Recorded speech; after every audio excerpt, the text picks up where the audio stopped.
আসসালামু আলাইকুম। আশা করি আমার প্রিয় ভিউয়ার্সরা আপনারা সবাই ভালো আছেন। আজ আপনাদের সঙ্গে শেয়ার করব প্রায় সকল বাঙালিদের কাছে খুবই প্রিয় একটি রেসিপি, ইলিশ মাছের মাথা দিয়ে পুঁই শাকের চচ্চড়ি। ইলিশ মাছের মাথা দিয়ে পুঁই শাকের সঙ্গে আরও কয়েক রকম সবজি যোগ করে চচ্চড়ি বানিয়ে নিলে গরম ভাতের সঙ্গে খেতে দুর্দান্ত ভালো লাগে। আজকের এই সহজ রেসিপিটি ভালো লাগলে লাইক কমেন্ট শেয়ার করবেন, নতুন বন্ধু হলে সাবস্ক্রাইব করে বেল বাটনটি অল করে রাখবেন, তাহলে আমি যখনই নতুন কোনো ভিডিও দেব সবার আগে নোটিফিকেশন আপনাদের কাছে পৌঁছে যাবে। তাহলে আসুন এই সহজ রেসিপিটি দেখে নেওয়া যাক। প্রথমে আমি এখানে 500 গ্রাম পুঁই শাক নিয়ে পুঁই শাকের ডাঁটাগুলো খুব ভালোভাবে ছিলে নিয়ে পাতাগুলো কুচিয়ে নিয়ে খুব ভালোভাবে ধুয়ে জল ঝরিয়ে রেডি করে রেখেছি। আর নিয়েছি 400 গ্রাম গাঁঠি কচুগুলো ছিলে নিয়ে এইভাবে টুকরো টুকরো করে কেটে নিয়ে খুব ভালোভাবে ধুয়ে পরিষ্কার করে রেখেছি। আর নিয়েছি একটা মিডিয়াম সাইজের বেগুনগুলোকে এইভাবে ডুমো ডুমো করে কেটে ধুয়ে রেডি করে নিয়েছি। আর একটা ইলিশ মাছের মাথা খুব ভালোভাবে পরিষ্কার করে ধুয়ে নিয়ে জল ঝরিয়ে নিয়েছি। এখানে আন্দাজ মতো লবণ আর আন্দাজ মতো হলুদ গুঁড়ো দিয়ে উল্টে পাল্টে সুন্দরভাবে মেখে নেব। নিয়ে আমি 5 থেকে 7 মিনিট ম্যারিনেশনে রাখবো। এবার আমি এখানে গ্যাসের ফ্লেম জ্বালিয়ে দিয়ে একটা কড়াই বসিয়ে দেব। কড়াই গরম হয়ে এলে কড়াইতে দিয়ে দেব আন্দাজ মতো সরিষার তেল গরম হলে দিয়ে দেব মাছের মাথা দেওয়ার পর মিডিয়াম ফ্লেমে উল্টে পাল্টে মাছের মাথা লালচে করে ভেজে নেব। উল্টে পাল্টে মাছের মাথা লালচে করে ভেজে নিয়েছি। এবার একটা বলে উঠিয়ে রাখবো।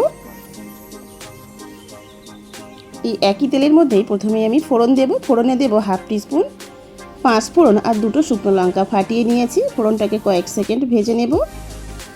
ফোড়ন থেকে সুন্দর গন্ধ বার হওয়া শুরু হলে এখানে একটা বড় সাইজের পেঁয়াজ কুচি দিয়ে দিলাম।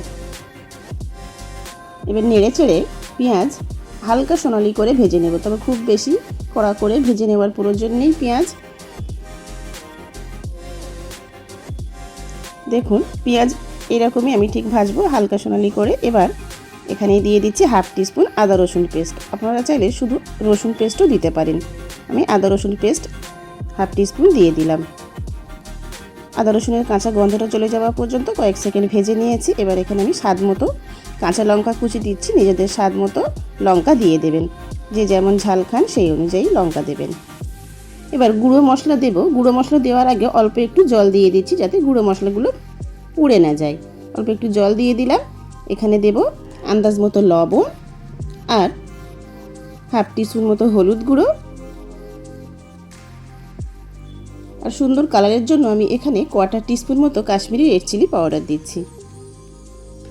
হাফ টিস্পুন ধনে গুঁড়ো দিয়ে দিলাম আর হাফ টিস্পুন মতো আমি জিরে গুঁড়ো দিচ্ছি। সমস্ত গুঁড়ো মশলা দেওয়ার পর কয়েক সেকেন্ড সমস্ত মশলা নেড়ে চেড়ে ভেজে নিচ্ছি। মশলার মধ্যে অল্প একটু জল দিয়ে দিলাম। দিয়ে মশলা থেকে তেল ছেড়ে আসা পর্যন্ত নেড়ে চেড়ে কষিয়ে নেব। কয়েক মিনিট কষিয়ে নেওয়ার পর আরও অল্প একটু আমি এখানে জল দিয়ে দিচ্ছি। এবার আগেই যে গাঁঠি কচুগুলো পরিষ্কার করে রেখেছিলাম সব দিয়ে দিলাম। সমস্ত মশলার মধ্যে উল্টে পাল্টে নেড়ে চেড়ে 2 থেকে 3 মিনিট গাঁঠি কচু কষিয়ে নেব। আমি গাঁঠি কচু না ভেজেই মশলার মধ্যে দিয়ে দিলাম। আপনারা চাইলে হালকা লালচে করে ভেজে নিয়েও মশলার মধ্যে দিয়ে রান্নাটা করে নিতে পারেন। গাঁঠি কচু কষিয়ে নেওয়ার পর এবার আগেই যে পুঁই শাকগুলো ছিলে পরিষ্কার করে ধুয়ে রেডি করে রেখেছিলাম সব দিয়ে দিলাম। এভাবে একটু চেপে চেপে দিয়ে দিচ্ছি, যেহেতু শাক নরম হয়ে যাওয়ার পর অনেকটাই কমে যাবে। এবার ঢাকা দিয়ে রান্না হতে দেব প্রায় 7 থেকে 8 মিনিট। 7 থেকে 8 মিনিট পর ঢাকা খুলে নেব। এবার উল্টে পাল্টে নেড়ে দিচ্ছি। মিডিয়াম লো ফ্লেমেই রান্নাটা আমি করে নেব।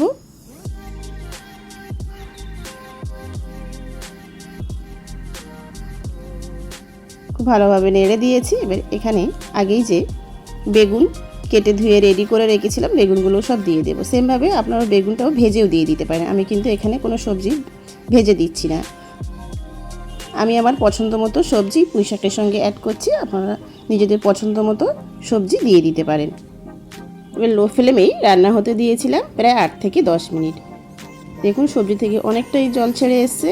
যেহেতু ঢাকা দিয়ে আমরা রান্না করে নিচ্ছি। সমস্ত সবজি প্রায় 80% সিদ্ধ হয়ে এসেছে। এখানে আমি স্বাদ মতো কয়েক দানা চিনি দিয়ে দিচ্ছি। আপনাদের পছন্দ না হলে স্কিপ করতে পারেন। আর ইলিশ মাছের মাথা ভেজে রেখেছিলাম, সব দিয়ে দিলাম। অল্প একটু ইলিশ মাছ মাথা ভেজে নেওয়া তেল ছিল, তেলটাও দিয়ে দিলাম। এবার উল্টে পাল্টে নেড়ে নেব। ঢাকা দিয়ে দিয়ে সবজি রান্না করে নিলে সবজি থেকে যে জল বার হবে, সেই জলেই সবজি যদি সিদ্ধ হয়ে যায় তাহলে সেই সবজির টেস্টটা খুব সুন্দর হয়।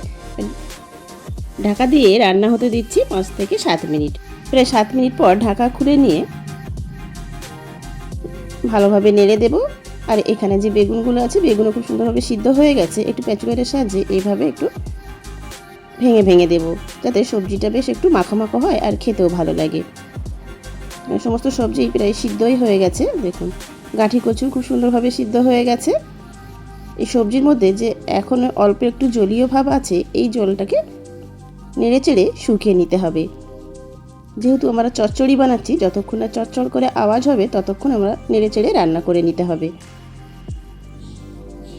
আমি এখানে ইলিশ মাছের মাথাটা ভাঙিনি, আপনারা চাইলে হাতা বা প্যাচুলারের সাহায্যে একটু ভেঙেও দিতে পারেন। নেড়ে চেড়ে কয়েক মিনিট রান্না করে নেওয়ার পর পুঁই শাক চচ্চড়ির মধ্যে যে এক্সট্রা জলীয় ভাব ছিল, জলটাও শুকিয়ে গেছে, চচ্চড় করে আওয়াজ হচ্ছে। এবার গ্যাসের ফ্লেম অফ করে দেব। দেখুন, পুঁই শাক চচ্চড়ি থেকে তেল ছেড়ে এসছে।